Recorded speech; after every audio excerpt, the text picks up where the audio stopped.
Monsieur Vladimir Poutine, le président de la Fédération de Russie, en déplaçant ses missiles jusqu'à Kaliningrad, Kaliningrad, vous connaissez cette ville, située à 530 km de la capitale allemande, Berlin, les Berlinois et les autres Allemands, l'élite allemande, voient cela comme une menace directe de l'Allemagne. Et M. Olaf Scholz, le chancelier allemand, qui est de plus en plus contesté, de plus en plus désapprouvé, de plus en plus lâché par le peuple allemand pour avoir été, disons, quelqu'un de très actif dans le soutien apporté à l'Ukraine. M. Olaf Scholz a commandé des systèmes de défense aériens de fabrication allemande Iris. Oui, c'est une société allemande qui fabrique cela. Il vient de livrer aujourd'hui, mercredi, l'un de ces systèmes à l'armée allemande. Et ce qu'il dit, c'est ce qui me fait rire. Monsieur Olaf Scholz dit qu'il doit assurer la protection de l'Allemagne. Et que l'inaction face à ce que Vladimir Poutine est en train de faire, que ça compromet effectivement la paix en Allemagne. Alors, moi j'ai une question à poser à M. Olaf Scholz, le chancelier allemand.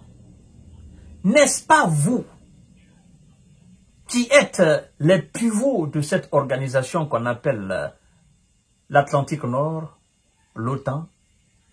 Je voudrais vous poser cette question. Monsieur Olaf Scholz. C'est quoi l'OTAN? C'est quoi l'OTAN? Est-ce que l'OTAN a une véritable structure militaire capable de défendre tous les pays membres de l'OTAN? Si oui, alors pourquoi les pays de l'OTAN sur le continent européen actuellement sont en train individuellement d'investir massivement dans la course à l'armement pour leur protection propre? Si l'OTAN avait une armée à sa disposition, l'OTAN avait une structure à sa disposition, pourquoi individuellement chacun est en train de se préparer? Moi, je pensais que vous alliez faire une préparation collective et que vous allez mettre une défense collective face à n'importe quelle provocation de Vladimir Poutine, de sa Russie ou de la Chine ou encore d'autres puissances nucléaires, d'autres puissances militaires mondiales dans ce monde-là. Tenez, pas plus tard qu'hier, la Pologne a annoncé, oui, la Pologne a annoncé les couleurs. Pologne qui est la plus grande armée actuellement sur le continent européen et donc la troisième force plus importante après les États-Unis et la Turquie dans l'OTAN. Devant l'Allemagne, la Grande-Bretagne et effectivement la France. Monsieur Olaf Scholz, peut-être que vous n'avez plus confiance aux Américains. Vous vous dites, en cas de situation, l'Amérique sera beaucoup plus préoccupée et occupée par sa propre sécurité que de protéger les pays comme l'Allemagne, la France et autres. Et donc, nous devons dorénavant investir dans la protection de l'Allemagne. N'est-ce pas là une peur? L'Allemagne a peur de la Russie. Ouais, tous les pays membres de l'OTAN ont peur de la Russie. Chacun est en train de se préparer de son côté.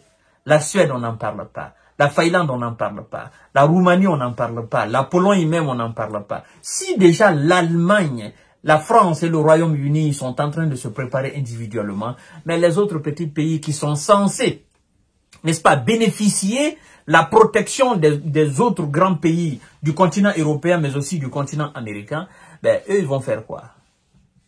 Ils vont faire comme les autres. Mesdames et messieurs, rendons à César ce qui appartient et à Dieu ce qui appartient.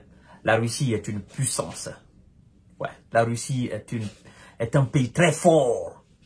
Non, la Russie actuellement est en train de faire trembler tout le bloc otanien. Partagez la vidéo dans tous les groupes possibles. Voyons là ce que M. Olaf Scholz vient de dire clairement, mesdames et messieurs. Très important. Partagez la vidéo, s'il vous plaît, et activez la cloche de notification pour ne plus rater mes vidéos.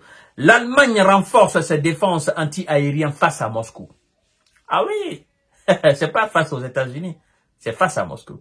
Et ce qui est pathétique dans l'affaire, c'est que on ne dit pas que l'OTAN est en train de renforcer ses défenses anti-aériennes. Mais on dit l'Allemagne, la Pologne, la France, individuellement. C'est-à-dire, ces gens, je me pose même, l'OTAN, c'est quoi? Ces gens, tout le monde évolue en solo. Donc, face aux petits, ils sont l'OTAN. Mais face aux grands, c'est chacun pour soi, Dieu pour tous. C'est ce qu'on est en train de constater là. L'armée allemande a reçu mercredi, face à la menace russe, son premier système de défense anti-aérien de type Iris-T, SLM, mesdames et messieurs. Système de défense anti-aérien de type Iris-SLM, dont Berlin a déjà livré 4 exemplaires à l'Ukraine depuis octobre 2022.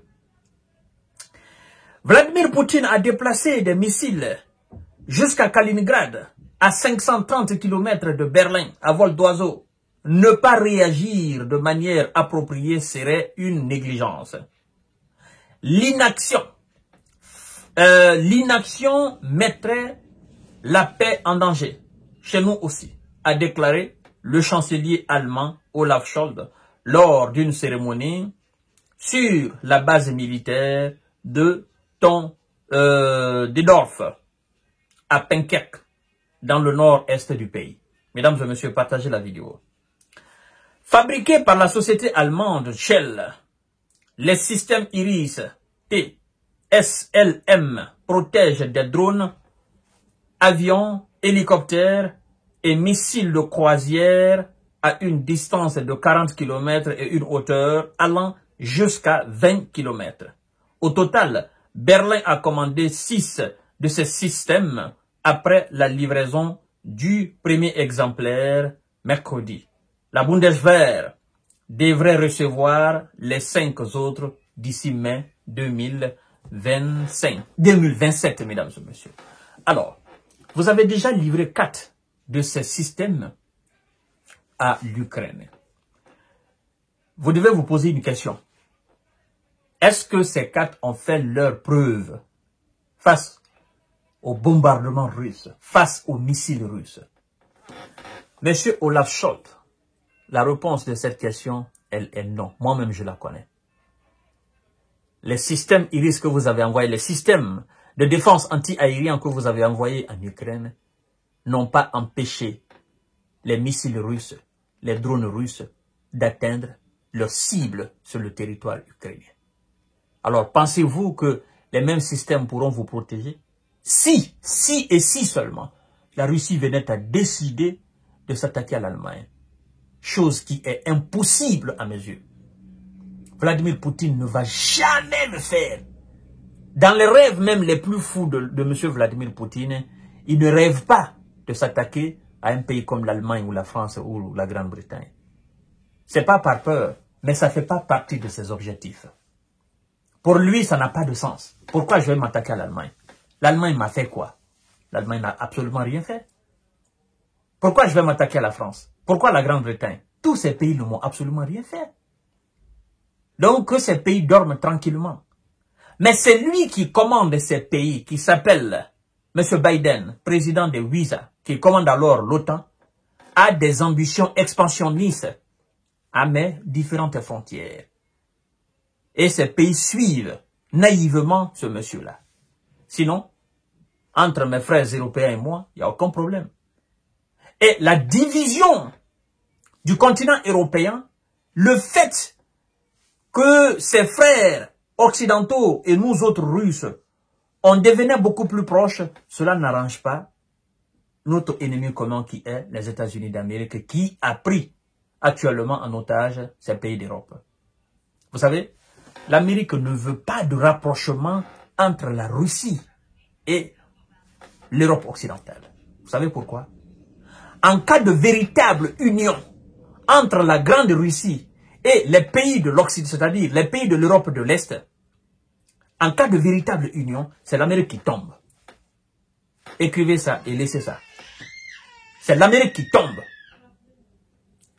Oui, le savoir-faire russe et le savoir-faire des pays de l'Europe occidentale, cumulés, travailler ensemble, la main dans la main, mais ils dominent le monde entier.